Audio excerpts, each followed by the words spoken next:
Namaskar and welcome to this special presentation. You're watching Atmanirbhar Bharat. I'm Shubhendu with my colleague Asim. Now, digitization has been a game changer, we know, for every sector, particularly during the pandemic. We have seen the transformative potential of e-marketplace in agriculture, and now government has launched eSanta, an electronic marketplace providing a platform to connect aqua farmers and buyers. And that is the theme of our discussion in Atmanirbhar Bharat today. बहुत बहुत शुक्रिया शुभेंद्र। जैसा कि आपने कहा कि ये ई Santa एक मंच प्रदान किया गया, लेकिन पीयूष गोयल ने इसे भारत के आत्मनिर्भर भारत मिशन के मुकुट में एक और पंख बताया है। उन्होंने कहा कि ये भारत को आत्मनिर्भर बनाने में काफी मदद करेगा। पीयूष गोयल ने साथ ही ये भी कहा कि हमारी सरकार किसानों के कल्याण के लिए प्रतिबद्ध है। उन्होंने कहा कि ई सैंता बाजार विभाजन को, जो डिवीजिंग जो है, उसको समाप्त करने के लिए एक डिजिटल ब्रिज का काम है और ये बिचौलियों को खत्म करके किसानों और खरीदारों के बीच एक वैकल्पिक विपणन उपकरण के रूप में ये काम करेगा, एक टूल के रूप में काम करेगा। ये किसानों और निर्यातकों के बीच नकदी रहित, संपर्क रहित और पेपरलेस इलेक्ट्रॉनिक ट्रेड प्लेटफॉर्म प्रदान करके जो पारंपरिक जलीय कृषि में है उसमें क्रांति लाएगा। तो आज के इस कार्यक्रम के जरिए हम जल कृषि, जल कृषक जो हमारे भाई हैं, वो उनकी चुनौतियां क्या उनके सामने हैं और उनके समाधान के तमाम पहलुओं पर हम विस्तार से हम अगले 1 घंटे में बातचीत करेंगे। We'll take forward each of the aspects that Asim mentioned about eSanta. Allow me to introduce the guests who are joining us in the program today. First, K.S. Srinivas, Chairman, Marine Products Export Development Authority, Kochi, Kerala, Ministry of Commerce and Industry. K. Shanmukha Rao, CEO, NACSA, Kakinada, Andhra Pradesh. The institution is National Centre for Sustainable Aquaculture. We also have with us Sarabpreet Singh, GM Quality Control, Devi Sea Foods Limited, Visakhapatnam, Andhra Pradesh, and Dr. Manoj M. Sharma, President of Allpad Aqua Farmers Primary Cooperative Society, Surat, Gujarat. A warm welcome to all our guests in the program. बिल्कुल, और शुरुआत KS. Srinivas जी मैं आपसे करना चाहूंगा। और जैसा कि इस प्लेटफॉर्म की शुरुआत की गई है और कहा जा रहा है कि जो एक ब्रिज है, उस गैप को इस ब्रिज के जरिए पाटने की कोशिश की जाएगी, उसको फिल करने की कोशिश की जाएगी। जो हमारे फार्मर्स हैं, जो एक्वा फार्मर्स हैं, जो इस तरह के फिशरीज में और इस तरह के बाकी काम में लगे हुए हैं, उनके बीच में और जो मार्केट है, उन दोनों के बीच में जो गैप है, उसको इस गैप के जरिए फिल करने की बात की जा रही है। कितना कारगर, कितना इफेक्टिव इस टूल को आप मानते हैं? नमस्कार, thank you very much for giving this opportunity to us. मैं बार इंग्लिश हिंदी में बात करूंगा क्योंकि मेरा जी मिक्स करके नहीं है, तो कोई दिक्कत नहीं सर। पिछले साल में मैंने आंध्रा गया था, देन वो पैंडेमिक पीक में थे। वो टाइम में हमको मालूम पड़ा ये फार्मर्स के लिए मार्केटिंग करने के लिए बहुत मुश्किल आ रहा है, क्योंकि ये लोग mostly they depend on middle man. And मैंने हमारा एक्सपोर्टर्स उनसे भी बात किया था, उन्हें बोला है हम डायरेक्ट पहुंच नहीं जा रहा है, हमने मिडिल मैन के through only we are going. So that is the beginning of this. Then MPEDA has realised there is a need for a electronic platform so that the farmers on one hand and the exporters on the other hand, they can talk to each other directly without the need of any middleman, and it's going to be a win-win situation for both of them. क्योंकि एक तरफ हमारा किसान भाई है, वो उनको marketing के लिए एक अच्छा इंतजाम हो जाएगा, दूसरा तरफ से हमारा एक्सपोर्टर्स के लिए अच्छा माल मिलने के लिए भी एक अच्छा मौका भी है ये इलेक्ट्रॉनिक संता प्रोग्राम। इसलिए हमने पिछले लगातार 1 साल से, पिछले मई महीने से हमने शुरू किया ये प्रोग्राम बनने के लिए। इसमें 1 साल ऑलमोस्ट 1 ईयर हो गया। इसके बाद अभी कल honourable minister CM Piyush Goyal ji का कर कमलों से हमारा पोर्टल अभी इनाग्रेट हुआ है, and everybody is very happy. Everybody is very happy about this, and especially the farmers. And I would like to mention here, initially we are going to concentrate on our NACSA farmers. We have a society called National Center for Sustainable Aquaculture, and there are about 750 societies under this organization, and we have almost 18,000 farmers registered under NACSA, and they are contributing almost 20% of the total shrimp production in the country. almost about 40,000 metric tons. And for them, this is a golden opportunity, a chance for getting a much better price, and also the exporters also will be able to get a very good quality product for them, because abhi international trade mein traceability is a very, very important activity. Without traceability, because the customers in the foreign countries, they are asking about traceability. They want to know ये कहाँ पैदा हुआ, कौन सा जिला में, कौन सा राज्य में, कौन सा जिला में, कौन सा जिला में, कौन सा गांव में ये पूरा पैदा हुआ, कहाँ ये पूरा प्रोसेसिंग किया इसको, उसके बाद कहाँ से ये रवाना हो गया, कौन सा पोर्ट से. So all these details, they are very, very particular, and without these details they are not able to purchase anything. So in this context, and my opinion is that this is a very big boon for both the farmers and also the exporters, and this will enhance our export potential, and we will be able to definitely improve our exports. Right. Mr. Shanmukha Rao, from the perspective of sustainable agriculture, sustainable aquaculture, if you could help us understand the milestone change that farmers invested in aquaculture are going to experience from the traditional mode of trade to this digital platform, digital mode of trade. What is this change happening? If you could simplify that for us, sir. Sir, giving this opportunity to explain about National Center for Sustainable Aquaculture, about our farmers and our activity and everything, that normally because that our farmers are very, very small farmers who is having that only 0.2 hectares to that 1 hectare maximum. These farmers are having limited land, and that even resources also very, very less. That's the reason that farmers are suffering with so many other infrastructure facilities. This is the reason that we have started this program, National that Center for Sustainable Aquaculture, with the help of NACA under FAO 2006 and 7. And that we are right now that 18,000 farmers we have, and 12,000 hectares under the control of NACA, and we are producing almost 40,000 to 50,000 metric tons that production, and it is a antibiotic free and pesticide free. All the quality controls we are going to take in the farm itself, and then we are giving to the exporters to export it. Okay हमारे साथ सरप्रीत सिंह जी भी जुड़े हुए हैं, और जो कि वो जीएम हैं क्वालिटी कंट्रोल देवी सी फूड्स लिमिटेड. सरप्रीत जी, जब आज हम एक्वाकल्चर की बात कर रहे हैं, उन किसानों की बात कर रहे हैं जो इस तरह की व्यवसाय में लगे हुए हैं, प्रधानमंत्री ने सर कई बार कहा है कि साल 2024 तक हम चाह रहे हैं कि भारत की जो अर्थव्यवस्था है वो $5 ट्रिलियन तक हम पहुंचाएं.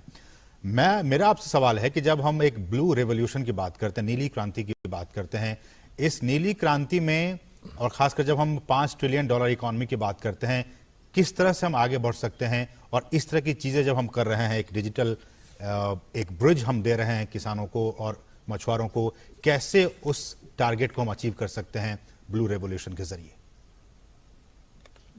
धन्यवाद. Actually, the seafood industry जो है हमारा apparatus, you must be already aware it's quite fragmented, and as Mr. Shanmukha already pointed out, the land holding is very small, and the main reasons you have middlemen in between is because of accessibility of the exporters to the small farmers and vis-a-vis.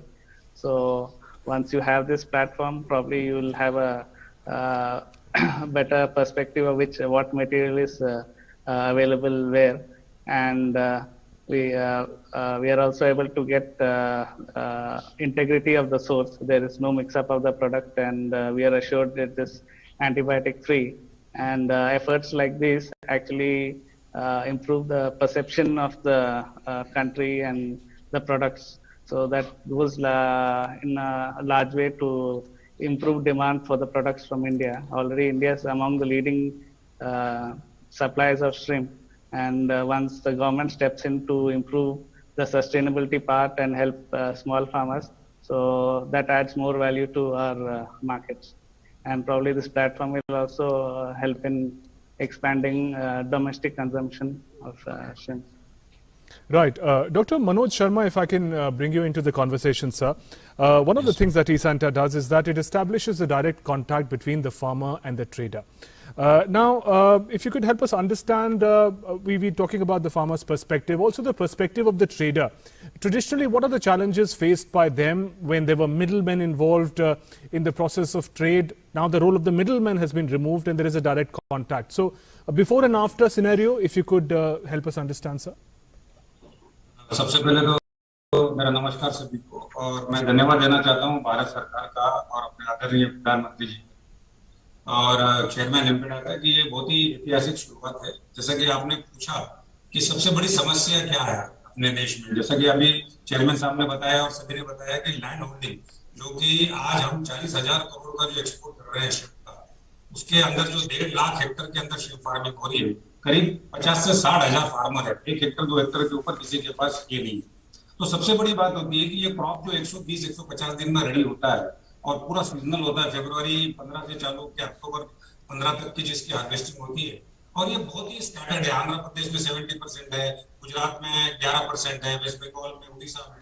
तो ये चारों तरफ जो farmer माल जब पकाते हैं, इसमें कई जगह पे जो वीकली रेट चेंज हो जाता है, तो थोड़ा बहुत इसमें बीच में मिडलमैन के जरिए थोड़ा एक्सप्लॉयटेशन होता था, फार्मर का भाव बराबर से नहीं मिलता था। लेकिन ये बहुत ही अच्छी शुरुआत करी है अपने एम्पेडा ने कि फार्मर्स को एक ई प्लेटफॉर्म में ले आए, ताकि पता चले कि फार्मर की उपज कितनी क्वालिटी की है और उनको उस दर्जे के सामने से कितना अच्छे से भाव मिले। लेकिन ये हमको अभी देखना पड़ेगा कि किस तरह से इसका आगे चल के इसका बेनिफिट मिलता है। अभी जैसा कि नाक्सा के सोसाइटी के कुछ फार्मर्स को 18,000 फार्मरों को इसके ऊपर अभी इनरोल किया गया है। लेकिन ये मैं मानता हूं कि ये बहुत ही अच्छी शुरुआत है। तो इसको अगर जब ब्रॉड सेक्टर में देखा जाए तो हमारे देश से जो 40,000 करोड़ का जो एक्सपोर्ट होता है, हमारा जो झींगा का उत्पादन है वो 90-95% एक्सपोर्ट डिपेंडेंट है। लेकिन ये जो अभी कोविड है, जो कोविड के अंदर जहां चाइना हमारा सबसे बड़ा मार्केट है, यूएस हमारा 47% मार्केट है, चाइना और यूएस को आप क्लब करोगे तो 80% अपना देश से जो झींगा एक्सपोर्ट होता है वो इन्हीं 2 देशों में होता है। आज जब कोविड के सामने सबसे बड़ा प्रॉब्लम आया था कि फार्मर्स का जो उत्पादन है उनको सही से भाव कैसा मिलेगा, आज ये बहुत अच्छी शुरुआत करी है एम्पेडा ने और मैं चेयरमैन साहब का खास धन्यवाद देना चाहता हूँ। और मैं चाहता हूँ कि एम्पेडा के अंदर ही जितने भी अपने एक्सपोर्टर्स है वो एनरोल्ड है, उसी में रजिस्टर्ड है। लेकिन इस प्लेटफॉर्म की खूबसूरती या इसका जो असर है वो बहुत ज्यादा ताकतवर जब भी होगा कि जब कंपलसरी सभी एक्सपोर्टर्स को इसके अंदर रजिस्टर करके उनको इसी प्लेटफॉर्म पे ज्यादा जोर दिया जाए खरीदने के लिए, तभी इस फार्मर का सबका कल्याण होगा। और जो लोग मुझे सुन रहे हैं इस पे, मैं ये बताना चाहता हूँ कि एक्वाकल्चर पे सबसे ज्यादा ध्यान दिया आत्मनिर्भर भारत में। तो इससे बड़ी आत्मनिर्भर भारत की कोई योजना नहीं हो सकती जहां बिन उपजाऊ सॉल्ट अफेक्टेड 1 हेक्टर जमीन के अंदर जब आप $30,000 का उत्पादन प्रोड्यूस कर सकते हो और 40 लोगों को डायरेक्ट इनडायरेक्ट रोजगार दे सकते हो, तो इससे अच्छा रिसोर्सेस एग्रो बिजनेस शायद अभी फिलहाल के टाइम में नहीं है, जो कि एम्प्लॉयमेंट जनरेट करेगा, जो कि एक न्यूट्रिटिव फूड जनरेट करेगा, जो एक्सपोर्ट फॉरेन अर्नर भी देगा। और सबसे ज्यादा हमको ध्यान देना चाहिए कि आने वाले समय में ई सांता से, मैं चेयरमैन साहब भी सुन रहे हैं कि हमारे देश में 130 करोड़ लोग हैं, 1.3 बिलियन पॉपुलेशन है। जिस तरह से एक नारा संडे हो या मंडे रोज खाएं अंडे, जिसने पूरी पोल्ट्री इंडस्ट्री का भविष्य चेंज कर दिया, तो इसी तरह से डोमेस्टिक मार्केट भी, अगर से आप हमारा जो 4 से 5 किलो उत्पादन जो डोमेस्टिक कंजम्पशन है उसको अगर से हमने डबल भी कर दिया तो हमारा देश, हमारी जनता सबसे बड़ा मार्केट है। ये मैं इस माध्यम के थ्रू मैं बताना चाहता हूँ। और फिर से धन्यवाद देना चाहता हूँ चेयरमैन का, भारत सरकार का। ये फार्मर्स के लिए बहुत ही अच्छी योजना है और ये अगर से जितनी जल्दी इसकी योजना अमल करी जाए और इसका तो शायद देश का और ये छोटे मोटे मछुआरों का बहुत बड़ा कल्याण। Thank you so much.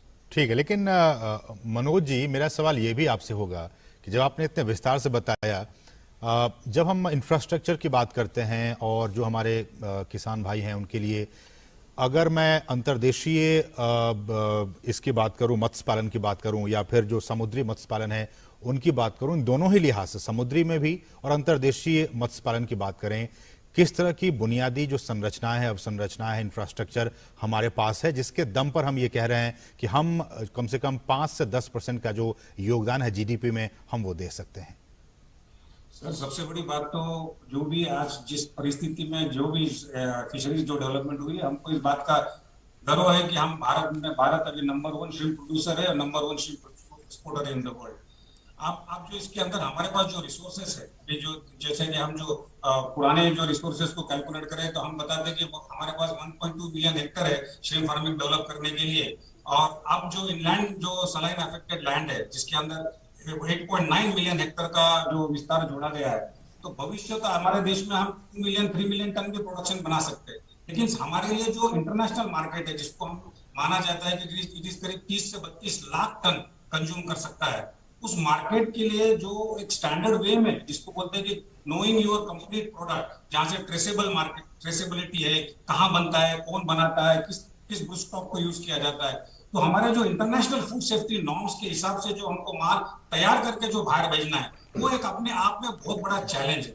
इसीलिए जो 50-60 हजार फार्मर जो हमारे से जुड़े हुए हैं, उनको एक लिंक में लाके उसको एक सूत्र में उनको पिरो के, जब ये फूड सेफ्टी के हिसाब से जब माल पड़ेगा और उसको इसी तरह से प्लेटफॉर्म पे अगर से उसके साथ एक्सपोर्टर जुड़ जाएंगे, तो ये कंप्लीट वैल्यू एडेड चेन निर्माण हो जाएगी, जिससे छोटे से छोटे हर इसके अंदर के जो भी इससे जुड़े हुए लोग हैं उनको पूरा फायदा मिलेगा। A to Z चेन को इसके अंदर अपने को इन्वॉल्वमेंट हो जाएगा।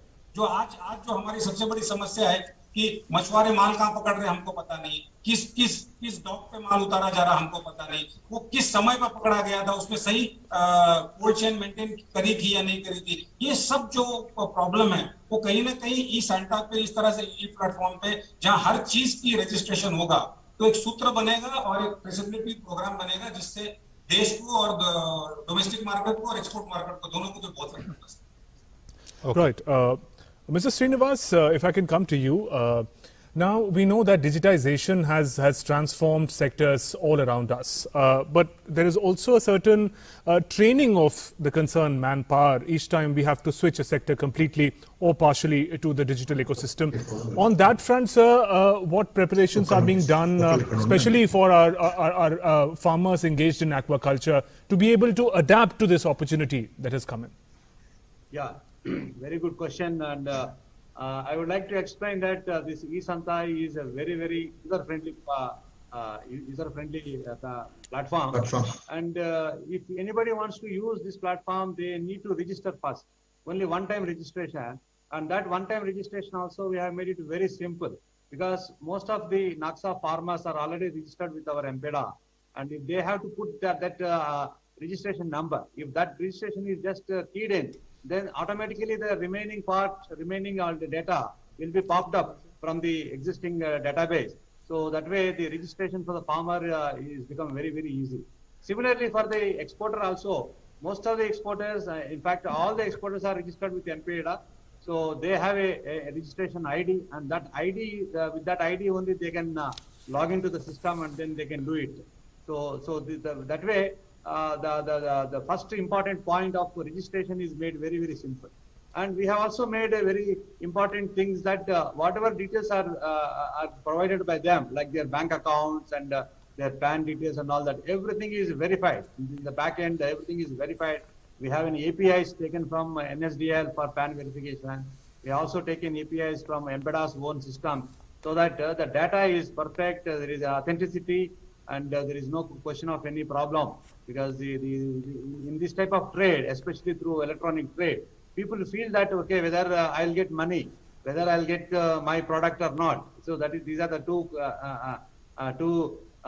the suspicions people have. They are the I can assure you that these two they can rely on this software.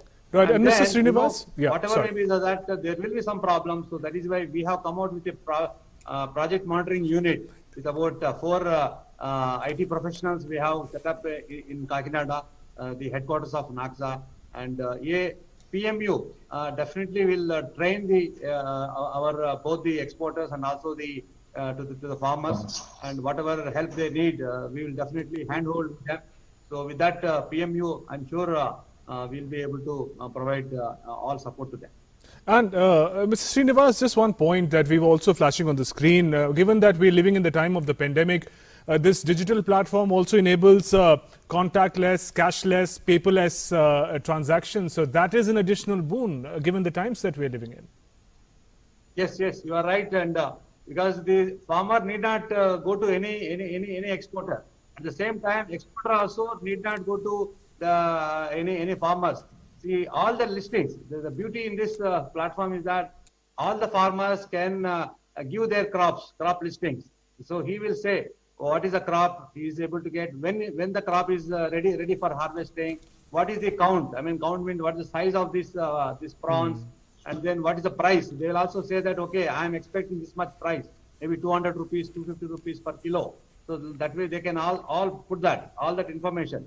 And from the exporter's point of view also, they can also see what type of products are available, what type of counts are available, the sizes are available. When suppose he needs a product in the month of July, then he would like to know when this a product is available, the harvest is available in the month of July. So that way he can also take informed decisions. That is the beauty of this system. And they need not go and then have a physical contact. But only one physical contact is compulsory. That is on the date of harvest, the exporter has to go with his vehicle to the farm, and then of course he will go and he will take the material and then go back to his processing plant. That is the only physical contact. Otherwise, everything is online. Okay Sarpreet Singh ji, मेरा सवाल ये होगा कि जिस तरह से हम लगातार ये कह रहे हैं कि जो एवरेज जो ग्रोथ रेट है फिशरीज में, वो हम जान रहे हैं कि लगभग 8 से 9% के आसपास है भारत में, लेकिन जब हम एक कॉम्पिटिटर के तौर पे चाइना को देखते हैं, चाइना काफी ज्यादा हमसे आगे है, उनका ग्रोथ रेट खासकर फिशरीज में बहुत ज्यादा है। आज हम इस टॉपिक पे बात करें कि किस तरह से टेक्नोलॉजी ड्रिवन इस पूरे सेक्टर को आगे बढ़ाया जाए, इस पूरे इंडस्ट्री को आगे बढ़ाया जाए। कैसे देखते हैं इंडिया के अपने डोमेस्टिक प्रोडक्शन को और एक कॉम्पिटिटर के तौर पे चाइना में जिस तरह से आगे बढ़ता जा रहा है, ओवरऑल सिचुएशन को आप कैसे एनालिसिस करते हैं, एनालाइज करते हैं? I mean, in terms of competition, we also have Ecuador and Indonesia also coming up. And one part is technology, usage of technology in the processing side, and also usage of technology in the farming side. So when you talk about the farming side, it will be more from the point of using technology for disease diagnostics, so that the farmer is able to take preventive actions earlier and prevent loss of value of crop. Annually, there is a lot of crop loss in value of crop, so that is one way we can save. And then second point is also improving the infrastructure for water management, effluent management, and then the irrigation canals or drains, which are very important for farming, the water intake and water outtake. If from the government sides, if something is there, more to manage that well, and then definitely the sustainability point will definitely go up, and we have better quality shrimp, and then disease issues also can be managed well. Because of disease like white spots and all, you have a lot of non-technical and non-tariff barriers which come in. Like China and Saudi, they have some ban on white spot disease issues, although it is not harmful to human, but they have some issues that these need to be tested. And water quality management is very important.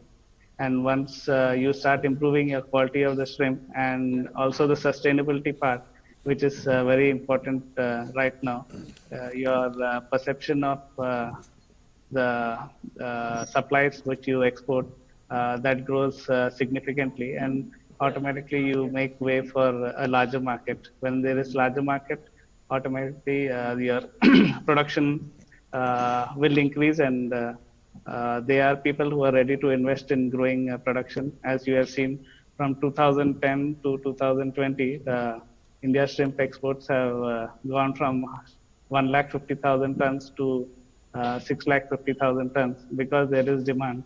So right now we are like at a plateau stage. So we need something in addition to grow further. So steps like this and sustainability and also growing the domestic market will definitely help in Okay. managing the demand. And if there is any fluctuation in demand, there is demand locally that can absorb any price downfall for the farmers. Sarpreet जी, आप थोड़ा पानी P लें, मुझे लगता है कि आपके गले में थोड़ी खराश आ रही है, फिर आपकी आवाज़ ठीक से हम तक पहुंचेगी। लेकिन मेरा सवाल डॉक्टर शर्मा, मनोज शर्मा, आपसे है कि जब हम ग्लोबल सप्लाई चेन की बात करते हैं और ग्लोबल सप्लाई चेन में एक बहुत ही अहम रोल आज की तारीख में चाइना प्ले कर रहा है, जैसा कि हमने ये सवाल कहा कि 8 से 9% का ग्रोथ रेट हमारा है, इंडिया का है, लेकिन चाइना को बीट करने के लिए, उसके साथ कॉम्पीट करने के लिए हमें किस तरह के इंफ्रास्ट्रक्चर, किस तरह की टेक्नोलॉजी की और भी जरूरत होने वाली है?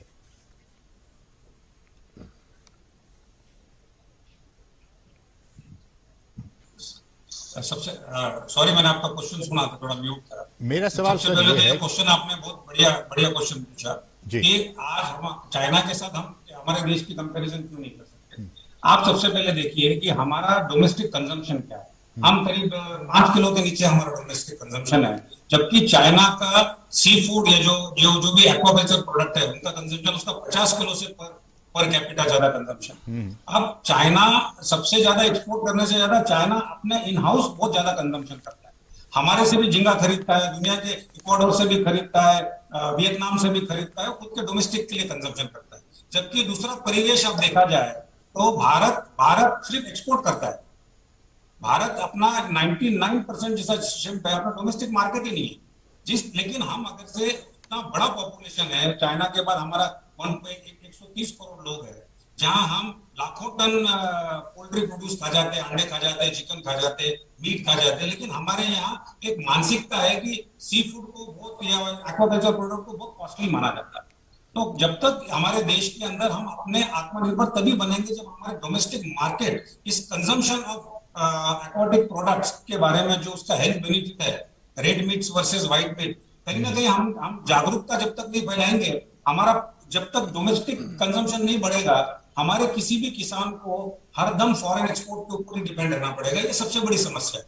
सो हम जब भी चाइना से कंपेयर करते हैं तो देखना चाहिए कि चाइना में कम से कम 150-200 वैरायटी के एक्वाकल्चर प्रोड्यूस फिशेस पकाए जाते हैं, लेकिन उनके डोमेस्टिक कंजम्पशन के लिए। तो अभी जैसे मिलेनियम पॉपुलेशन है, अपने देश में धीरे धीरे इसकी पॉपुलैरिटी बढ़ रही है। एमपीडा भी बहुत बढ़िया काम कर रहा है, भारत सरकार अभी नई मिनिस्ट्री बनी है, और सबसे बड़ी बात है प्रधानमंत्री मत्स्य संपदा योजना जो 20,050 करोड़ की है, उसके अंदर मैं अभी भारत सरकार से भी ये रिक्वेस्ट करूंगा हाथ जोड़ के एज ए फार्मर रिप्रेजेंटेटिव कि सबसे ज्यादा हमको रिसोर्सेज को ओपन करना चाहिए। कि सबसे बड़ी बात है कि अगर से हमको किसी को कोई मीठा पानी का मछली पालन करना चाहता है, या कोई खारे पानी का झींगा पालन करना चाहता है, तो हमारे पास जो 29 स्टेट है, स्टेट स्पेसिफिक पॉलिसीज है, लेकिन एक नेशनल पॉलिसी की जरूरत है कि किस तरह से हम इस जो अनटैप्ड पोटेंशियल है उसको किस तरह से हम एंटरप्रेन्योर्स को ओपन करें, उनको लीज पे जमीन दे ताकि वो उत्पादन को बढ़ाए।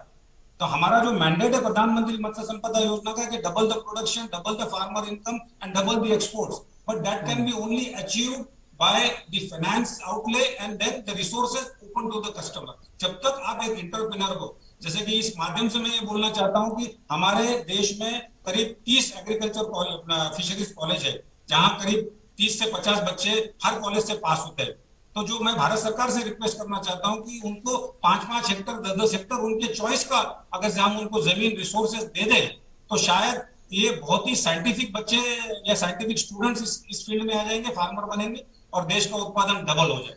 लेकिन आज भी अगर से भारत को चाइना से कंपेयर करना है तो उत्पादन में हम तभी कर सकते हैं, उत्पादन तभी बढ़ सकता है जब हमारा डोमेस्टिक कंजम्पशन बढ़ेगा।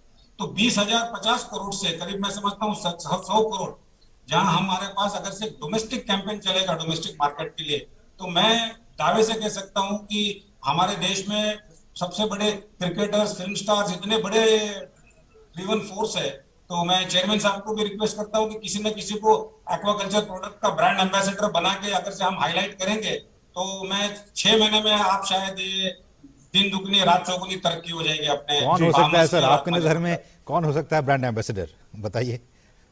हाँ सर, मैं तो सोचता हूँ किसी को भी आप, चाहे सचिन तेंदुलकर को रोक कर लो या विराट कोहली को रोक कर लो, अगर से ये चीज डिपेंड है कि हमारे यहाँ क्रिकेट को एक पैरेलल रिलीजन माना जाता है, फिल्म इंडस्ट्री को एक पैरेलल रिलीजन माना जाता है। जब तक हम इसको एक कैंपेन नहीं करेंगे डोमेस्टिक मार्केट का। मैं फिर से रिपीट करना चाहता हूँ कि एक स्लोगन, संडे हो या मंडे, रोज खाएं अंडे, इसने पूरी पोल्ट्री इंडस्ट्री की भविष्य बदल दिया। तो हमारे देश को आज सबसे ज्यादा जरूरत इस चीज की है, क्यों तो आप सोचिए कि 67% पॉपुलेशन। जी मनोज जी, जितनी क्लैरिटी के साथ आप समझा रहे हैं, मुझे लगता है आप सब एम्बेसडर्स हैं इस सेक्टर के।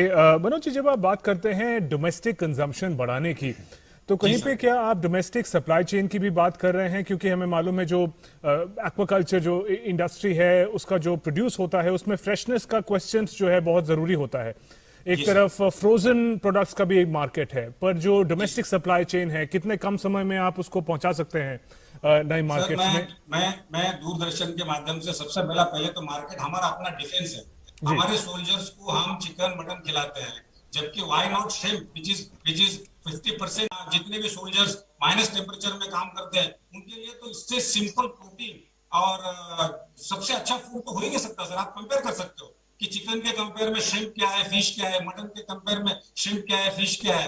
तो ये सबसे पहले शुरुआत हम अगर से हमारे बड़े बड़े इंस्टीट्यूट्स में जहाँ नॉनवेज दिया जाता वहां श्रिम्प क्यों नहीं? जैसा कि आपने बीच में बात रह गई थी कि हमारे देश के अंदर 47% जो जनता है वो प्रोटीन डिफिशिएंसी सिंड्रोम से तकलीफ में, जबकि हमारे कश्मीर से कन्याकुमारी आप देख लो, हमारे जो खाने की जो इंग्रेडिएंट्स है वो 70% above is more carbohydrate.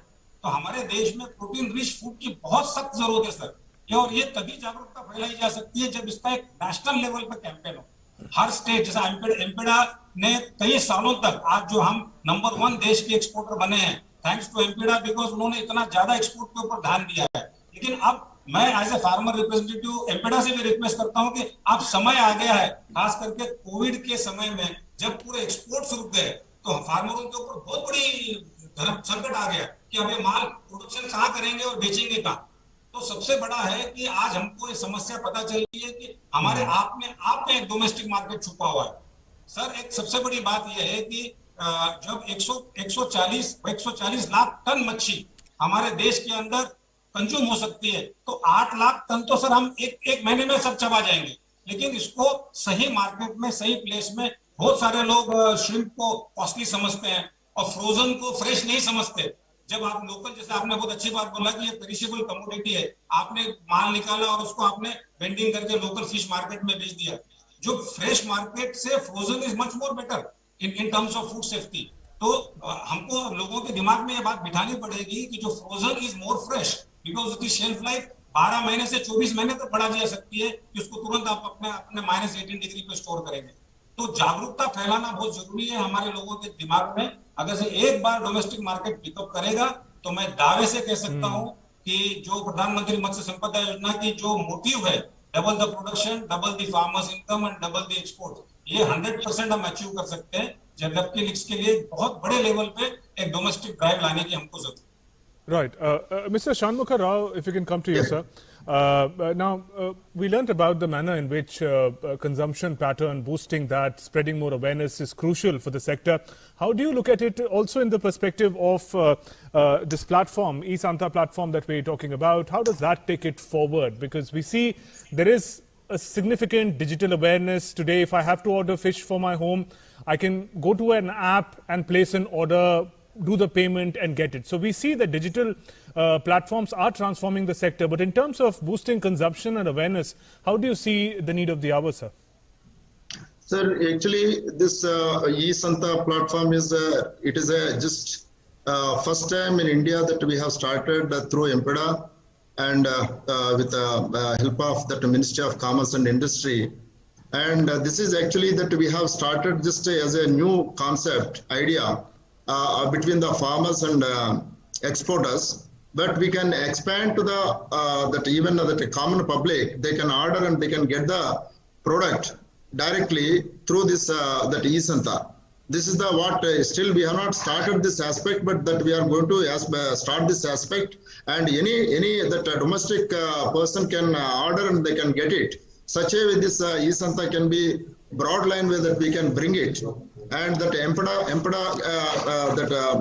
play the pivot role, such a pivotal role that it can be brought to this eSanta such a level, and definitely that many people will get the opportunities to get the fresh that frozen shrimp or whatever may be fish, or even that yesterday that honorable that Minister Sahab telling that if anybody is catching fish inside the sea, that even he can send the photo, then that immediately it can be marketed through eSanta such a level that we can make it such a way, and definitely that we will tie up with many officers and that who are actually that involved in this activity. Those people directly they can come to the platform and they can sell their product directly without any contact of that any officials or any organization. This is the platform that we have made it, and definitely this platform is growing such a way, and not only that export market and even domestic market also that we can do it, and the consumption also can be increased like anything.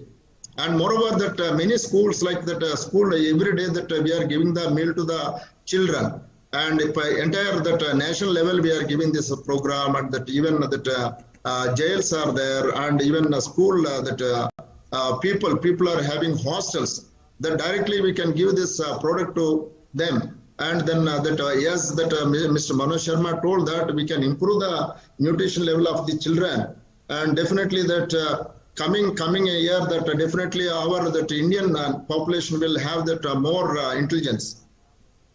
Okay doctor Sharma, मेरा सवाल अब आपसे ये है, और मैं तो आपको बधाई देना चाहूंगा कि आप जिस विस्तार से हमें समझाते हैं उससे हमारे दर्शकों को काफी फायदा हो रहा होगा, वो समझ पा रहे होंगे।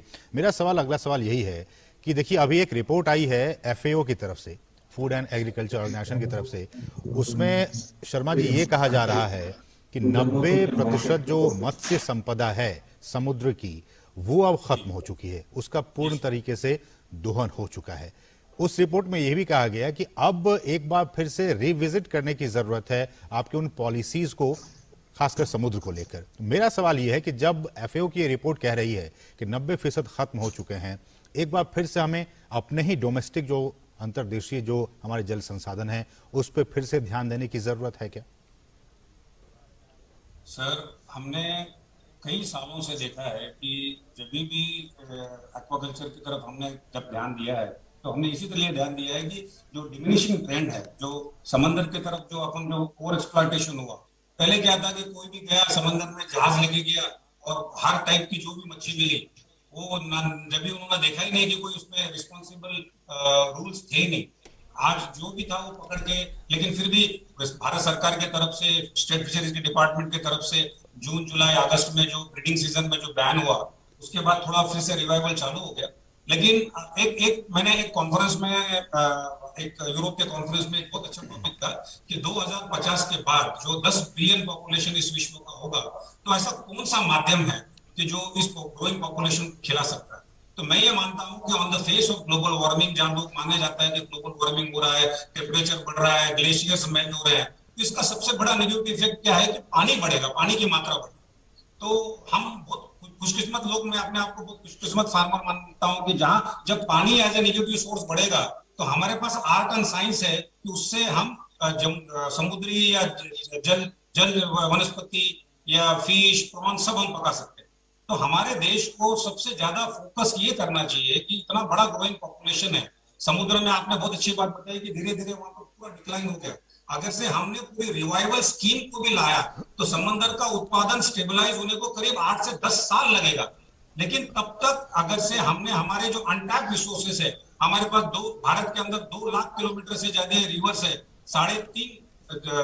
3.5 million hectare lakes and reservoirs है, और 8.9 million hectare inland saline areas है जहां पर समुद्री मच्छी और झींगा का उत्पादन हम कर सकते हैं। So this is where we have to focus more, and then parallelly also we have to think about reviving our capture fisheries by observing the responsible principles as suggested by FAO.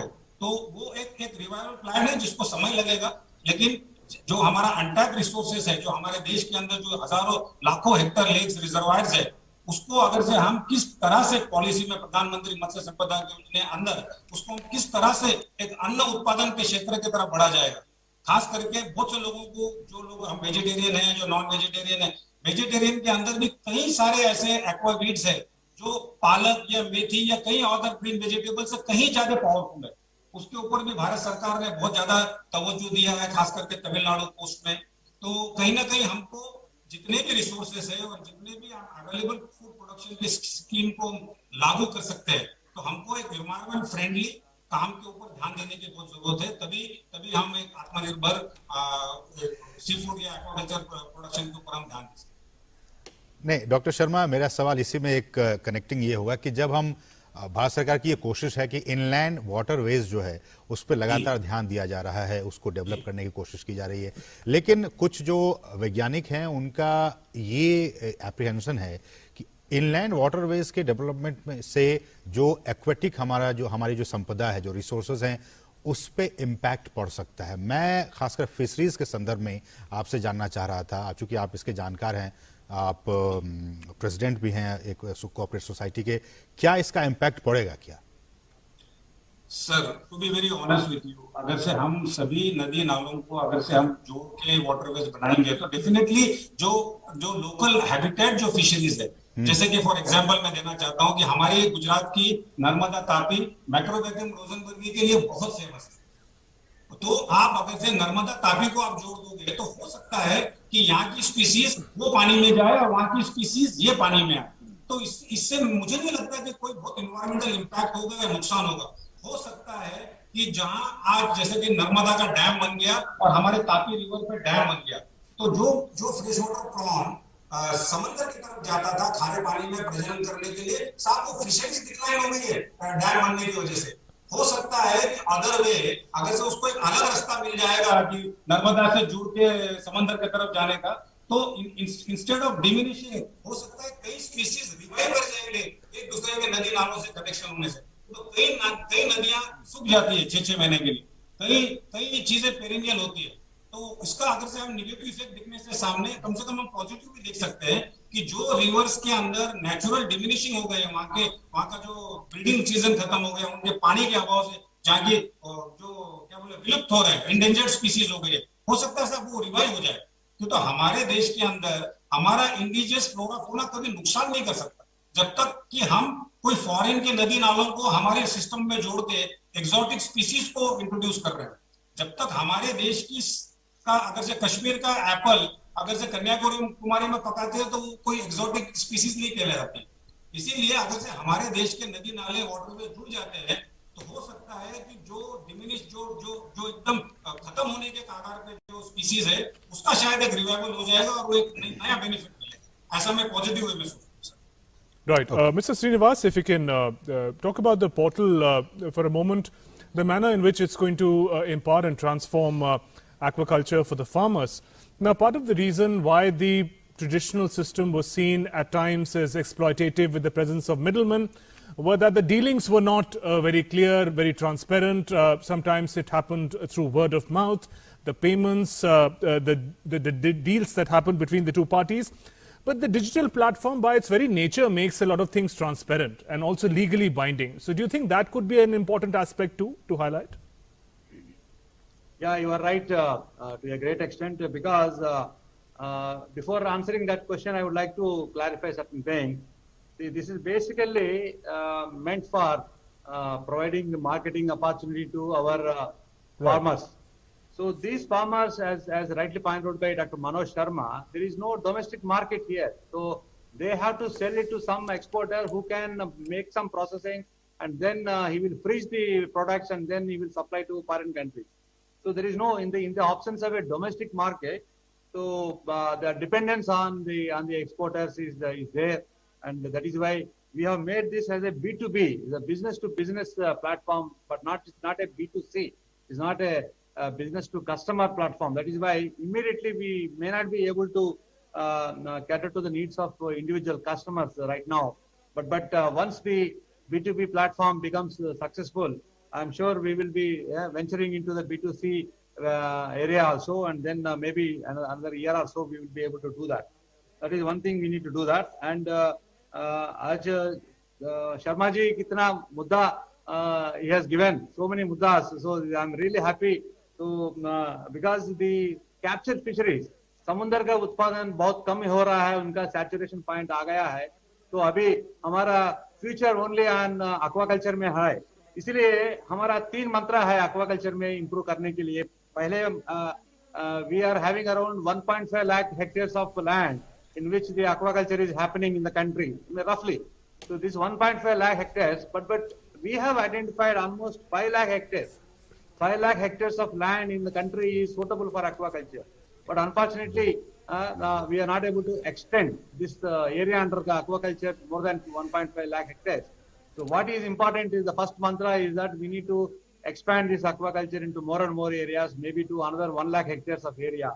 And then Manoj Sharma ji is from Gujarat itself. Gujarat, so many places we have identified almost 25,000 hectare ka jagah from Gujarat itself. The salt paints are there available.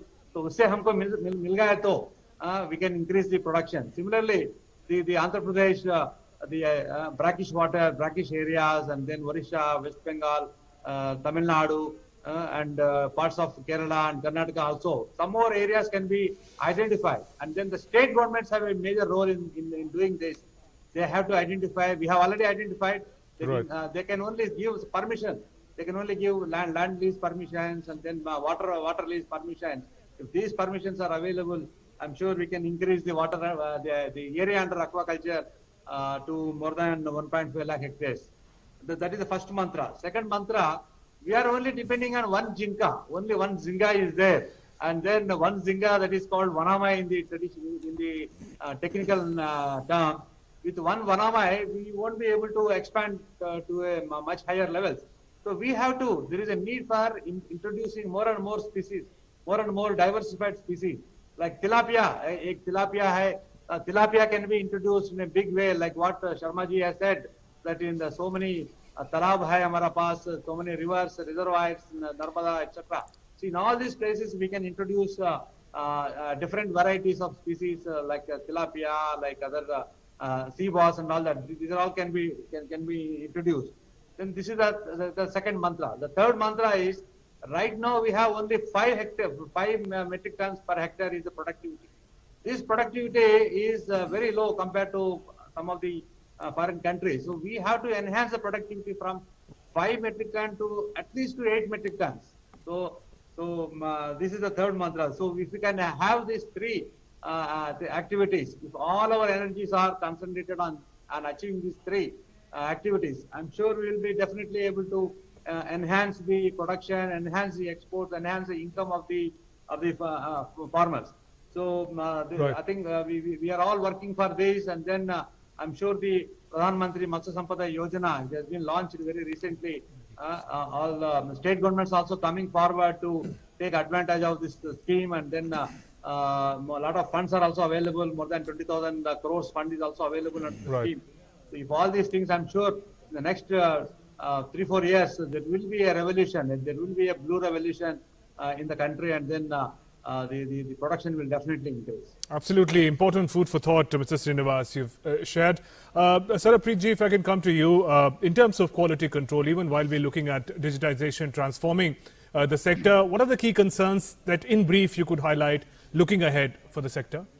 Yeah, I mean, the main challenge facing the industry now is usage of antibiotics in the products, and which is probably leading to some rejections in the export markets. And having a transparent system where it is monitored by NAFSA, there is at least we can know that the shrimp have been farmed in a manner in which there are no chemicals or antibiotics have been used. That is one part. And then second is the legality part. We know from it's coming from a sound source. And the third part is visibility in the supply chain. Traceability is an important part of our quality assurance. And third part is once you have middlemen involved, then there is chance of product getting mixed and then getting delayed. And the quality, there's a lot of quality loss during transportation. So once you have direct access with the farmers, you are assured that you get the right material, and there is no mixing of source. The source integrity is maintained, and you can, as soon as the harvest is done, you can get it straight to the processing plant. चलिए, समय आज इस programme में इतना ही है। हम अपने तमाम जो हमारे गेस्ट जुड़े हैं उनका हम थैंक्स करना चाहेंगे। के श्रीनिवास जी, आपका बहुत बहुत शुक्रिया, थैंक यू वेरी मच। के षणमुखम राव जी, आपका भी बहुत बहुत शुक्रिया। सरप्रीत सिंह जी, आपका भी बहुत बहुत शुक्रिया और डॉक्टर मनोज शर्मा, आपका भी बहुत बहुत शुक्रिया। आप चारों मेहमानों का इस कार्यक्रम से जुड़ने के लिए और अपने वैल्यूएबल इनपुट्स देने के लिए बहुत बहुत शुक्रिया। तो आज के इस आत्मनिर्भर भारत कार्यक्रम में बस इतना ही। मुझे और हमारे सहयोगी शुभेंदु और हमारी पूरी टीम को दीजिए अनुमति। नमस्कार। नमस्कार।